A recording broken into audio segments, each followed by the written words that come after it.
Andreas, murid Tuhan Yesus, disalib, tapi salibnya bukan bentuk seperti Yesus, tapi bentuknya X, di tempat yang namanya Adesa.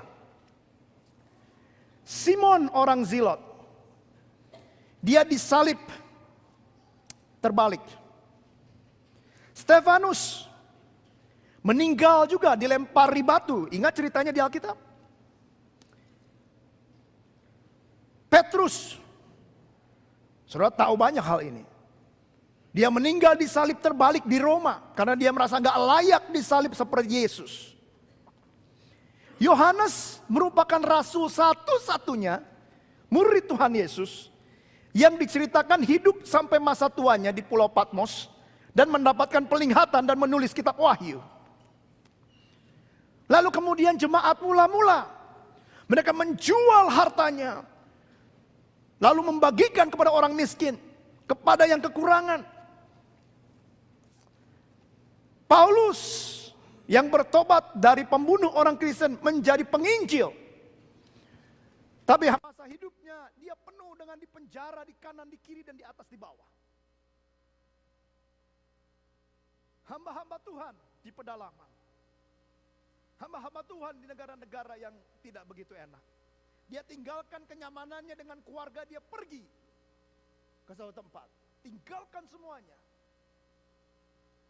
Banyak sudah kalau mau diceritain. Dan saya rasa gak cuma murid-murid Yesus yang pertama, tapi juga murid-murid Yesus yang berikutnya. Sampai pada zaman kerajaan Roma berakhir, banyak martir. Jemaat mula-mula, banyak pengorbanan, banyak penderitaan, banyak kesulitan. Tapi yang menjadi pertanyaan saya adalah begini. Mengapa mereka begitu radikal dalam berkorban? Sehingga rela berkorban apapun juga dalam kehidupan Kristennya. Kenapa? Kok mau disalib terbalik? Kok mau sampai ditusuk? Kok mau sampai menjual hartanya, membagikan kepada orang miskin?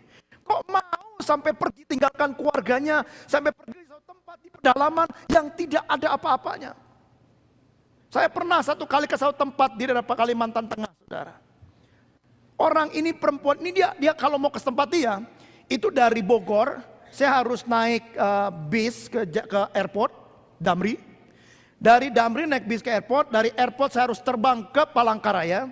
Dari Palangkaraya lalu kemudian saya harus naik jeep yang setirnya kalau belok kagak belok. Yang lurus terus, jadi kalau belok mesti beloknya begini, tapi mobilnya begini. Gitu, pelan-pelan, melewati jalan yang berbatu-batu. Kayak naik kuda kalau naik jeep. Lalu kemudian sampai di satu daerah di pinggir sungai, saya lupa namanya, Sungai Brantas apa di Kalimantan Tengah tuh? Apa Sungai Barito atau apa ya? Lupa saya. Yang makam yang besar sekali, kayak danau. Sampai situ saya harus naik perahu getek. Kira-kira dari situ 2-3 jam lagi dan naik mobil dari Palangkaraya sampai tempat itu 8 jam. Harus naik getek lagi dengan mesin yang cuma kecil di tengah laut, di tengah apa namanya? Sungai, banyak buayanya katanya. Berliku-liku sampai di satu tempat harus turun. Lalu saya harus naik ojek selama 1 jam ke dalam sawah-sawah. Turun di pinggir sawah, saya harus jalan lagi 30 menit untuk sampai tempat dia tinggal. Coba bayangkan. Dan anak muda ini umurnya 21 tahun, perempuan. Sekolah di STT Berea di Salatiga. Tapi dia rela tinggalkan keluarga di kota Salatiga. Berjam-jam berjalan. Dari mulai naik mobil, naik kapal, naik jeep, naik perahu, jalan naik motor, sampai jalan kaki. Dia belum terbang aja. Nyampe ke tempat dia. Dan yang dia dapat apa saudara? Hanya rumah kecil. Di tengah-tengah entah berantah di mana. Dan tempatnya itu hanya kecil saja. Gerejanya sangat kecil. Anggota gereja hanya 3 kepala keluarga. Kursinya itu kursi kayu tanpa sandaran. Tempat dia tidur di belakang gereja hanya kira-kira 2x3. Disitulah dia masak, di situ dia tidur, di situ dia make up dan sebagainya. Mandinya di luar di kali. berpikir saudara, kenapa dia mau? Kenapa dia mau berkorban secara radikal untuk melakukan sesuatu dalam kehidupan Kristennya? Kenapa? Saya mulai berpikir, kok seperti ada benang merah? There is something same. Ada highlight di antara mulai dari Yesus sampai zaman ini. Berapa orang yang korbankan nyawanya secara radikal hanya untuk mempertahankan bahwa dia orang Kristen. Saya punya teman, satu kali saya pelayanan ke, saya lupa daerahnya. Saya pelayanan ke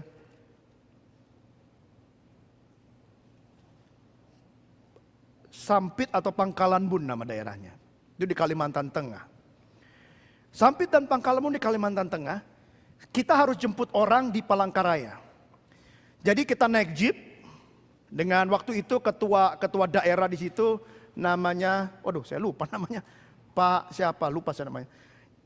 Kita langsung ke jalan situ lalu jemput 2 orang.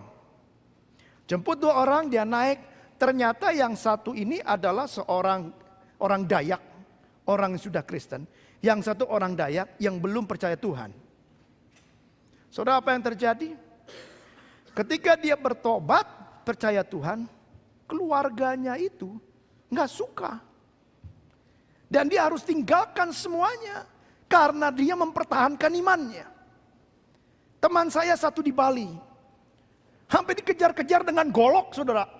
Kastanya dihilangkan, tidak mendapat warisan. Yang namanya I gede something, I gede amat. I gedenya dihilangkan, gak boleh ada. Hanya nama, warisan hilang, padahal kaya sekali. Hanya untuk mempertahankan bahwa dia kekristenan. Wow. Ada apa sih? Kenapa sampai mereka bisa melakukan itu? Dan dengar baik saudara pada hari ini. Yesus menunjukkan hal yang sama tentang pengorbanan yang radikal. Coba kita buka sama-sama. Nanti Johan akan bacakan ayatnya. Efesus 2 ayat 1 sampai 11. Yang bawa Alkitab silakan buka. Yang tidak bisa lihat teman sebelahnya. Efesus pasal yang kedua, ayat yang pertama sampai yang ke-11. Kamu dahulu sudah mati karena pelanggaran-pelanggaran dan dosa-dosamu. Ya. Kamu hidup di dalamnya karena kamu mengikuti jalan dunia ini. Karena kamu mentaati penguasa kerajaan angkasa, yaitu roh yang sekarang sedang bekerja di antara orang-orang durhaka. Sebenarnya dahulu kamu semua juga terhitung di antara mereka. Ketika kami hidup di dalam hawa nafsu daging dan menuruti kehendak daging dan pikiran kami yang jahat. Pada dasarnya kami adalah orang-orang yang harus dimurkai, sama seperti mereka yang lain. Tetapi Allah yang kaya dengan rahmat, oleh karena kasih-Nya yang besar, yang dilimpahkannya kepada kita, Amen, telah menghidupkan kita bersama-sama dengan Kristus, sekalipun kita telah mati oleh kesalahan-kesalahan kita. Oleh kasih karunia kamu diselamatkan. Dan di dalam Kristus Yesus, Ia telah membangkitkan kita juga, dan memberikan tempat bersama-sama dengan Dia di surga, supaya pada masa yang akan datang, Ia menunjukkan kepada kita kekayaan kasih karunia-Nya yang melimpah-limpah sesuai dengan kebaikan-Nya terhadap kita dalam Kristus Yesus. Sebab karena kasih karunia kamu diselamatkan oleh iman. Itu bukan hasil usahamu, tetapi pemberian Allah. Itu bukan hasil pekerjaanmu. Jangan ada orang yang memegahkan diri. Karena kita ini buatan Allah, diciptakan dalam Kristus Yesus untuk melakukan pekerjaan baik yang dipersiapkan Allah sebelumnya. Ia mau apa? Supaya kita hidup di dalamnya. Supaya Dia mau supaya kita hidup di dalam anugerah Allah. Coba bandingkan dengan Filipi 2 ayat 1. Filipi 2 ayat 1. Dan seterusnya. Jadi saudara-saudara, dikatakan gitu, apa katanya? Jadi karena dalam Kristus ada nasihat, Iya. ada penghiburan kasih, ada persekutuan roh, ada kasih mesra dan belas kasihan. Karena itu, sempurnakanlah sukacitaku dengan ini. Hendaklah kamu sehati sepikir dalam satu kasih, satu jiwa, satu tujuan, dengan tidak mencari kepentingan sendiri atau puji-pujian yang sia-sia. Sebaliknya, hendaklah dengan rendah hati yang seorang menganggap yang lain lebih utama daripada dirinya sendiri. Iya. Dan janganlah tiap-tiap orang hanya memperhatikan kepentingannya sendiri, tetapi kepentingan orang lain juga. Dengarkan baik ini. Apa? Hendaklah kamu dalam hidupmu bersama. Hendaklah kamu dalam hidupmu bersama, bukan hidup sendiri. Sekali lagi saya mau katakan, hendaklah kamu, saudara dan saya, dalam hidup dalam sebuah komunitas kerajaan Allah. Apa dikatakan? Menaruh pikiran dan perasaan yang terdapat juga Menaruh dalam pikiran Kristus dan Yesus. perasaan yang terdapat juga dalam Kristus Yesus. Apa itu? Yang walaupun dalam rupa Allah, tidak menganggap kesetaraan dengan Allah itu sebagai milik yang harus dipertahankan. Amin. Melainkan telah mengosongkan dirinya sendiri dan mengambil rupa seorang hamba Ya, dan menjadi sama dengan manusia. stop sampai di sana dulu. Kenapa orang-orang ini kok bisa ya berkorban, bisa ya mempertahankan iman, bisa ya diancam tapi tetap teguh. Kok bisa ya orang ini mengorbankan hartanya dan kemudian memberikan pada orang miskin. Kok bisa ya orang ini begitu berkorban secara radikal untuk kepentingan orang lain, untuk kepentingan bersama. Kok bisa ya ternyata mereka melakukan pikiran Kristus, the thought of God kepada pikiran mereka. Ini yang menjadikan mereka mampu dan bisa. Dan apa yang dilakukan Yesus? Ada dua hal saudara. Yesus cuma lakukan dua hal dalam ayat ini. Yang pertama, kalau saudara mau catat silakan. Dia melakukan pengorbanan radikal yang berdasarkan kasih yang radikal. Sekali lagi. Lakukanlah pengorbanan yang radikal berdasarkan kasih yang radikal. Yohanes 3 ayat 16 bilang apa? Apa bilangnya? Karena begitu besar kasih Allah akan dunia ini. Sehingga Ia telah mengaruniakan anaknya yang tunggal, supaya setiap orang yang percaya kepadanya tidak binasa, melainkan beroleh hidup yang kekal. baca bagian pertama Joen, baca bagian pertama. Karena begitu besar stop. Karena begitu besar apanya? kasih Allah. Kasih Allah. Karena ada sebab, maka ada akibat. Sebab, berarti itu adalah sebabnya. Karena ada kasih Allah yang sangat besar. Oleh karena itu apa yang dilakukan? Maka Sehingga ia mengaruniakan. mengaruniakan. Sudah tahu kata mengaruniakan? Lebih berarti gini, dia membuat offering, dia mengorbankan. Kata mengaruniakan dalam ayat itu berkata bahwa saya meletakkan sesuatu di atas mezbah pengorbanan. Allah bisa berkorban karena dia punya kasih yang radikal. Saya percaya minggu lalu Cihana sudah berkhotbah tentang kasih yang radikal. Amin. Sudah mengerti betul dengan kasih yang radikal. Kita nggak bisa berkorban. We cannot have a radical sacrifice to God and our community if we don't have a radical love. No way. Nggak bisa. Mau bagaimana juga kita mau berkorban, nggak punya kasih yang radikal. We cannot. Nggak bisa. Nggak ada motornya, nggak ada powernya, nggak ada engine-nya untuk melakukan itu. Wow. Haleluya. Dan Yesus lakukan yang sama dalam Filipi tadi. Coba lihat begini, Kasih yang radikal itu coba baca Filipi 2 itu ayat yang ke-5. Dikatakan begini. Hendaklah kamu dalam hidupmu bersama menaruh pikiran perasaan dalam juga Yesus Kristus. Yang walaupun dalam rupa Allah tidak menganggap kesetaraan dengan Allah itu sebagai milik yang harus dipertahankan. Dia tidak mempertahankan yang menjadi haknya sebagai Allah.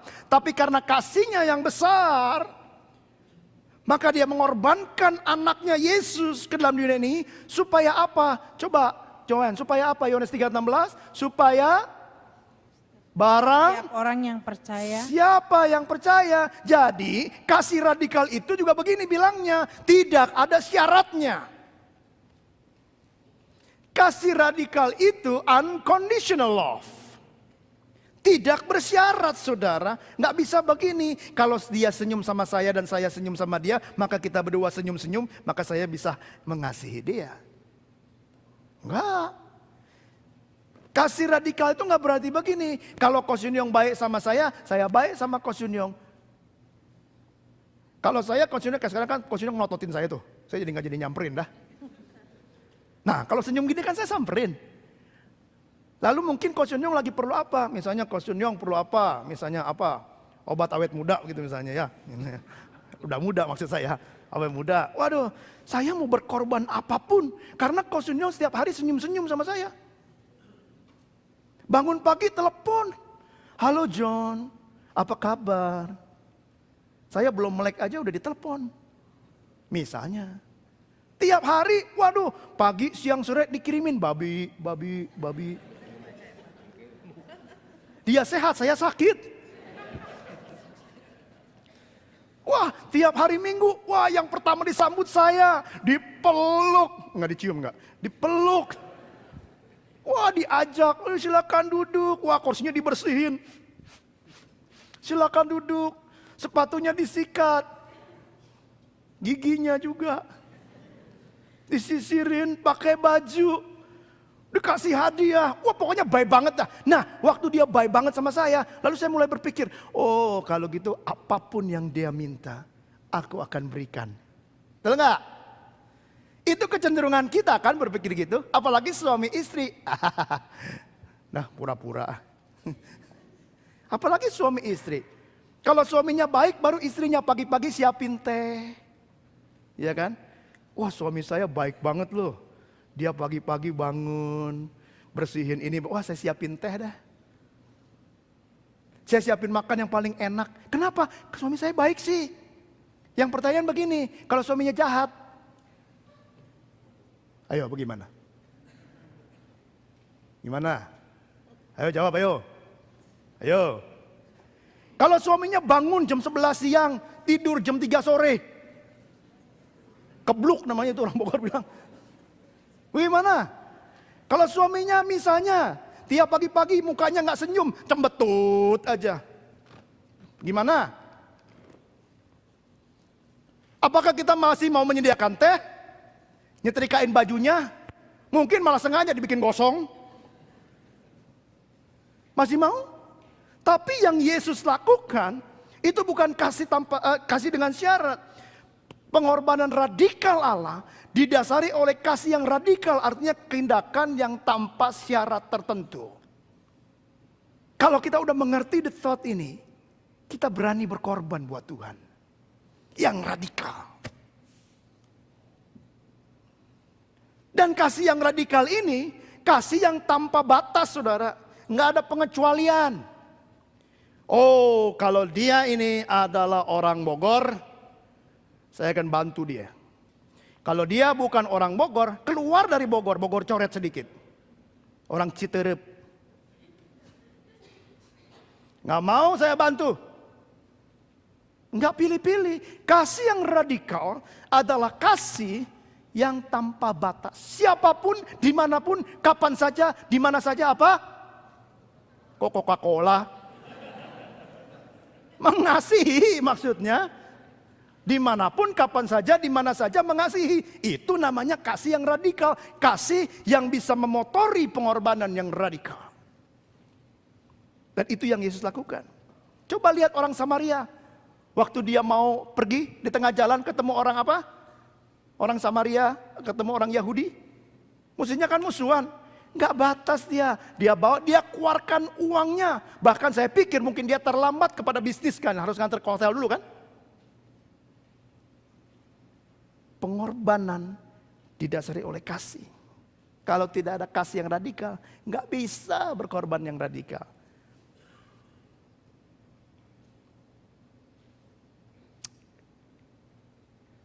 Saudara tahu nggak perasaan Abraham waktu menyerahkan Ishak? Ngerti nggak sih perasaan dia? Saya punya anak cuma satu-satunya, Theophilus Halim. Nggak ada yang lain. Theophilus 2 nggak ada. Nggak kayak film. Pernah nggak sih ngerasa tiba-tiba Tio satu-satunya anak yang dari kecil dirawatin sampai sekarang, sampai tingginya udah hampir sepundak mamahnya, makin berat nggak bisa digendong. Lucu-lucunya sampai lici-licinya kita kenal, tapi tiba-tiba satu saat digendong sama kita, Tuhan bilang serahkan di mezbah bakaran. Wih, bagaimana rasanya? Coba sudah bayangkan perasaan Abraham. Tapi apa yang dipikir Abraham sehingga dia mau? Karena dia punya kasih yang radikal lebih besar daripada kasihnya kepada anaknya. Bukan berarti dia nggak mengasihi anaknya. Dia sangat mengasihi Ishak. Tapi kasih kepada Allah melampaui itu. Karena itu, nih saya mesti hati-hati ngomong ini. Yesus bilang gini, kalau engkau tidak membenci, kata yang dipakai keras Tuhan Yesus bilang, maka engkau nggak layak ikut aku. Itu yang Yesus bilang. Nggak membenci saudaramu, ayah ibumu, kau nggak layak. Maksud Yesus bukan kita supaya benci, enggak. Kita mesti sayang. Tetapi kalau sayang kita melebihi sayang kita kepada Allah, there's a problem. Kasih yang bisa berkorban secara radikal adalah kasih yang tidak bersyarat. Kasih yang lebih kepada Allah. Karena itu saudara, kita mesti mengembangkan karakter kasih ini daripada keegosian diri. Kasih lawannya cuma satu, egois. Mengasihi diri kita lebih besar. Coba 10 perintah Allah diperes jadi 2 kan? Jadi 3 kan? Apa bilang? Kasihlah Tuhan Allahmu kasihlah Tuhan Allahmu dengan segenap tubuhmu, jiwa, dan rohmu. Yang kedua apa? Kasihilah sesamamu manusia. Bukan diri sendiri. Yang ketiga baru dibilang, kasihlah sama manusia seperti kamu mengasihi dirimu sendiri. Jadi masalahnya adalah kita harus mementingkan kasih daripada keegoisan diri sendiri. Nah saudara, kalau kita lakukan pengorbanan yang dimotori oleh kasih yang radikal, saudara punya pengorbanan yang pasti radikal. Pasti. Yang kedua, lakukan pengorbanan seperti Yesus dengan ketaatan yang radikal. 3 minggu lalu kita belajar tentang ketaatan yang radikal. Kita lihat bagaimana seorang pelayan taat tanpa bertanya kepada Yesus mengubah air jadi anggur. Nah, untuk pengorbanan butuh itu saudara. Butuh ketaatan yang radikal. Coba lihat lagi Filipi 2 ayat 8. Dia bilang begini. Tolong Joen. Filipi 2 ayat 8. Bilang apa? Dan dalam keadaan sebagai manusia. Dan dalam keadaan sebagai apa? Manusia. Bukan keadaan sebagai Tuhan. Sebagai manusia apa terusannya? Ia telah merendahkan dirinya. Telah merendahkan dirinya. Dan taat sampai mati. Dan taat bukan taat sampai bangkrut. Enggak. Taat sampai mati. Enggak cukup lagi ada koma. Matinya bagaimana? Bahkan sampai mati di kayu salib. Di kayu salib. Penghinaan yang paling hina pada zaman itu. The worst punishment in Roman Empire waktu itu.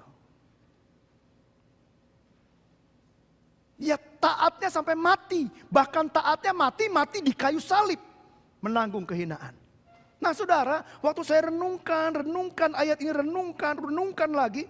Saya temukan ada 3 hal saudara. Dalam ketaatan yang radikal yang mendorong pengorbanan Yesus yang radikal. Nomor 1, dia memiliki inisiatif dalam merendahkan diri sendiri untuk melakukan pengorbanan. Dia punya inisiatif dalam dirinya untuk rendah diri. Dia tidak bilang dia direndahkan oleh Bapa, enggak kan? Dia bilang apa ayat itu? Dia merendahkan dirinya. We humble ourselves. Kita yang harus merendahkan diri kita. Bukan Allah yang merendahkan kita. Banyak orang berdoa begini, buat saya Tuhan rendah hati. Menurut saya salah doanya. Doanya salah. Yang benar itu, Tuhan ajar saya bagaimana supaya saya bisa rendah hati. Supaya saya bisa merendahkan diri saya. Inisiatifnya datang dari diri sendiri untuk merendahkan diri kita di hadapan orang lain. Di hadapan Tuhan. Dan Yesus lakukan itu. Dia merendahkan dirinya. Humble himself. Untuk menjadi seperti manusia. Saya kadang-kadang berpikir, susah amat sih ya merendahkan diri. Betul nggak? Susah sekali. Apalagi kalau kita sudah punya kedudukan. Coba sudah perhatikan baik-baik. Kalau sudah punya kedudukan, kalau misalnya datang ke satu tempat, lalu sudah direndahkan, pasti ada perasaan kurang ajar nih orang. Kurang ajar. Nggak sopan ini. Susah memang merendahkan diri. Karena kita kebiasaan meninggikan diri kita. Coba buka Matius 23 ayat 12. Bilang apa? Matius 23 ayat 12. Dan barang siapa meninggikan diri, Barang siapa, nggak terkecuali loh, semua orang yang meninggikan diri apa dibilang? ia akan direndahkan. Dia akan direndahkan. Terus? Dan barang siapa merendahkan diri, Barang siapa merendahkan diri, ia akan ditinggikan. ditinggikan. Bilang sama sebelahnya, rendahkan diri saudara. Sebelahnya bilang begini, ho-oh. Karena kerendahan hati ini penting, gak bisa dipaksa sama orang lain, saudara. Kerendahan hati itu gak bisa dipaksa sama orang lain. Rendah hati dong, rendah hati. Wah, diteken-teken sampai bawa diinjek-injek gitu. Enggak. Harus dari diri sendiri yang harus tahu bahwa saya ini tidak boleh tinggi hati. Saya tidak boleh sombong. Harus rendah hati. Kalau kita punya inisiatif begitu, maka itu akan memotori kita untuk melakukan pengorbanan yang radikal. Inisiatif yang kedua, yang Yesus pakai dalam Filipi. Coba lihat lagi Filipi, pasal yang kedua. Dikatakan begini, ia mengambil rupa sebagai seorang manusia, sama dengan manusia. Dalam keadaan manusia ia taat sampai mati di kayu salib. Inisiatif untuk menjadi hamba, untuk melakukan pengorbanan. Saya mau katakan begini, dengar baik. Menjadi hamba itu adalah merupakan sebuah keputusan. Lagi. Dengar baik ya. Jangan lihat Alkitab, lihat saya. Menjadi hamba. Coba semua bilang hamba. Sekali lagi, hamba. Kok ini kecil amat ya? Hamba.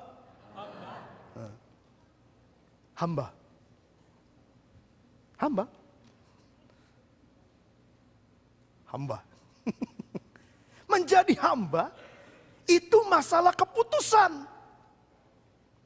Bukan otomatis. Lagi. Menjadi hamba itu sebuah keputusan. Bukan otomatis. Ada saudara keluar dari rahim ibu, belum. Saya hamba. Terus nyanyi apa tuh lagunya? Apa? Hati hamba itu? Nggak ada yang lahir langsung jadi hamba, nggak ada. Itu sebuah keputusan saudara untuk jadi hamba. Satu decision yang you make for yourself. I would like to be a servant of God. Maksud saya bukan jadi pendeta ya. Servant of God itu nggak pendeta, tapi seorang yang melayani, hamba, seorang hamba. Tapi banyak kali orang Kristen begitu punya keputusan dia bilang, I want to be a master. Jadi hamba tuh susah juga. Tapi Yesus enggak. Dalam keadaan sebagai manusia, ia merendahkan dirinya. Dia bilang begini, aku datang untuk melayani bukan melayani. Dia punya keputusan untuk menjadi seorang hamba. Padahal dia Tuhan, dia master, dia majikan. Tapi dia berlaku sebagai seorang hamba yang melayani. Itu dahsyat saudara. Keputusan yang dahsyat. Bukan keputusan yang gampang. Itu inisiatif yang kedua. Sehingga dengan punya inisiatif menjadi hamba, dia rela berkorban secara radikal. Yang ketiga, dia punya inisiatif untuk tidak menuntut haknya dalam melakukan kebenaran. Dia berinisiatif nggak nuntut haknya. Dia Allah, dia kosongkan dirinya. Pada saat dia kosongkan dirinya, artinya dia bilang gini, aku lepaskan hakku sebagai Allah, dan aku menjadi manusia. Kalau saudara dan saya punya 3 inisiatif ini dalam ketaatan saudara kepada Tuhan. Saudara taat, punya pikiran taat, berinisiatif merendahkan diri. Berinisiatif menjadi hamba untuk melayani. Berinisiatif untuk apa lagi terakhir? Melepaskan haknya. Maka saudara dan saya bisa berkorban secara radikal. Saudara, saya ingin saudara buka di dalam 1 Yohanes 2 ayat 15-16. Ini satu-satunya yang menyebabkan kita semua nggak bisa taat, ya ini.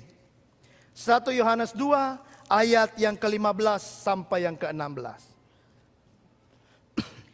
Janganlah kamu mengasihi dunia dan apa yang ada di dalamnya. Mengasihi dunia dan apa yang ada di dalamnya. Jikalau orang mengasihi dunia, Ya. maka kasih akan Bapa tidak ada di dalam orang itu. Ya. Sebab semua yang ada di dalam dunia. Stop di situ. Ada kata semua di situ? Semua yang ada dunia. Semua apa itu? Yaitu keinginan daging. Yaitu keinginan daging. Dan keinginan mata. Keinginan mata. Serta keangkuhan hidup. Keangkuhan hidup. Bukanlah berasal dari Bapa. Bukan berasal dari Bapa. Melainkan dari dunia. Melainkan dari dunia. Dan apa? Dan dunia ini sedang lenyap dengan keinginannya. Iya. Tetapi orang yang melakukan kehendak Allah tetap hidup selama-lamanya. Jadi yang menjadi penghalang kita untuk berkorban secara radikal, melakukan ketaatan dan kasih secara radikal adalah cuma 3. Keangkuhan hidup, keinginan mata, dan keinginan daging. 3 hal ini yang menghalangi kita. Karena itu Yesus bilang, jangan hidup di dalamnya. Karena semua ini akan lenyap. Ikut Allah yang kekal sampai selama-lamanya. Jadi kita harus berkorban untuk taat dan taat untuk berkorban. Bingung gak sih? Kita harus berkorban untuk taat dan taat untuk berkorban. Pada saat kita taat untuk berkorban, maka saudara yang terjadi adalah saudara hidup bersama-sama dengan Tuhan. Karena ketaatan juga mengandung resiko. Sebenarnya saya ingin ada ilustrasi dengan kayu. Tapi kayunya kurang panjang. Nanti next time kalau kita bicara tentang ketaatan lagi. Saya akan bicarakan ilustrasi itu. Seringkali kita mengisi hidup kita dengan hal-hal yang 3 ini. Tidak memperhatikan hal-hal yang akan datang. Sehingga pengorbanan itu tidak terjadi dalam hidup kita. Pengorbanan yang radikal terjadi saat kita menuruti Allah dan tinggal dalam Allah yang menguasai kehidupan kita. Pengorbanan gak batas waktu, gak ada pengenalan batas waktu.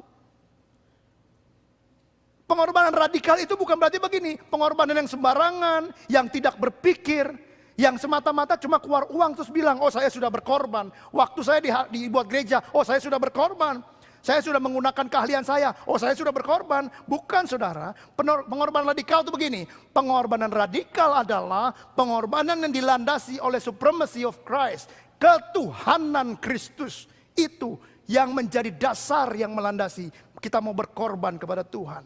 Kita tahu posisi kita. Bahwa kita dalam tubuh Kristus. Dia adalah kepala. Maka apa yang kita lakukan harus berkorban atas kepentingan kepala. Secara radikal. Kita nggak bisa lepas dari kepala. Kita nggak bisa berbuah daripada Kristus. Dan kita mau berkorban kepada Dia. Kita tahu tentang pengorbanan radikal adalah pada saat kita tahu bahwa kita ditempatkan di dalam kerajaan Allah. The kingdom of God. Dan kita mesti tahu fungsinya. Dengar baik ICC. ICC ditempatkan di dalam satu kerajaan Allah. And we have a purpose in the church life. Kita punya tujuan di dalam kehidupan gereja ICC. Kita punya tempat dalam kerajaan Allah. Karena itu saya mengajak saudara ICC berkorban secara radikal supaya tujuan kerajaan Allah bisa digenapi di ICC. Dan untuk itu saudara, kita perlu ketaatan yang radikal. Kita perlu kasih yang radikal. Kasih yang gak sembarangan. Kita mesti punya kerangka pemikiran Allah dalam pemikiran kita. Karena itu, kita mesti tahu dalam hidup kita yang pendek ini, baik secara individu maupun secara kelompok, kita mesti tahu dalam waktu kita yang pendek di dunia ini, what we should do. Saya tahu ini apa? Tahu ini apa? Tali, benar. Panjang. Saya dapat ilustrasi ini dari satu pendeta namanya Francis Chan.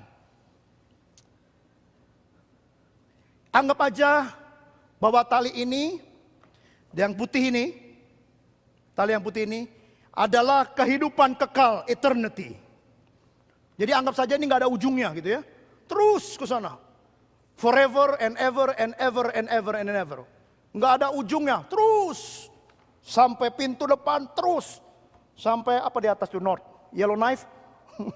Sampai sono terus, nggak ada ujungnya. Jauh deh, nggak kelihatan ujungnya. Panjang sekali. Yang hitam ini, sudah lihat yang hitam?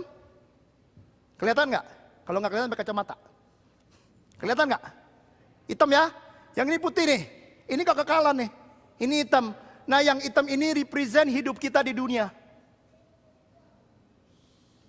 Ini paling cuma berapa? 10 cm, 15 cm.